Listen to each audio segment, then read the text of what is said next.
Okay, here we are at our weekly Fathers Network Scotland staff meeting. I'm Nick, Head of Comms, and we've got some changes afoot in the organisation, and we've just been chatting about them ourselves. I wanted to let you know a bit more about those changes.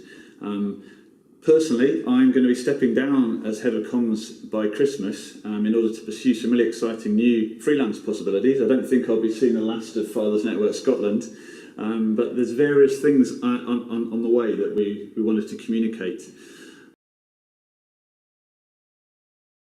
I think for me, I've had a very varied career, from being a policeman in the Glasgow City Centre to being in the Royal Marines as a commando and combat experience, and then coming out and going into the church, and then coming back into civilian life and working in prisons. But nothing's really, I think, given me as much satisfaction, I think, in a really very deep level, as it has been working with our team. Yeah, Year of the Dad just feels like yesterday, because I remember you joined us during Year of the Dad. That's and right. You brought us the play, which just seems to have grown arms and legs, but that's like nearly 3 years ago. Yeah, it's almost 3 years ago.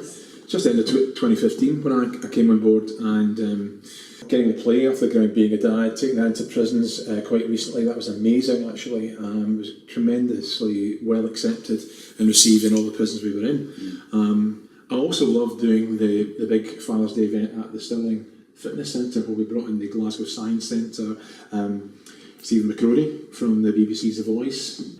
It just felt like a kind of tipping point. We had that sort of nationwide campaign of win-win, essentially, of people suddenly getting, all of our many partners suddenly coming on board and getting this sense of, actually, this is for everybody. It's not just about fathers, it's about families and children, society as a whole. I've got many memories from that, of children singing about their fathers in schools, and debates happening and celebratory events all over the country. And I suppose if I look back over my 4.5 years at Fathers Network Scotland, I can see real sort of change and expansion. I joined to work with David Drysdale, who's now sadly no longer with us, and it was just a two-man team, and we've expanded. There's only 3 of us here, but there's actually a whole staff team of 6, shortly to be anyway, people working Fathers Network, all part-time, all agile, and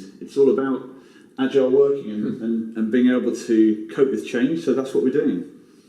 And it just gives me such pleasure and satisfaction to know that just as I took over from David, that you're going to be taking over from me, and that the organisation is in safe hands, and that you really understand the values of what we stand for as far as gender equality is concerned, and that new role that men are now able to take up.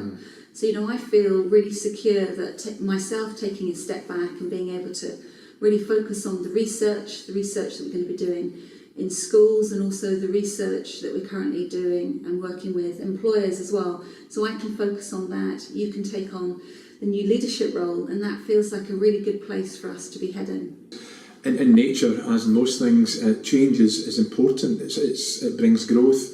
It's a positive thing, and we're bringing on some new members to the team very, very soon, who will help us to reach the next level. I think David would be proud, wouldn't he? If he looks back just these last few years we've got to. I hope so. I think he would. Yeah.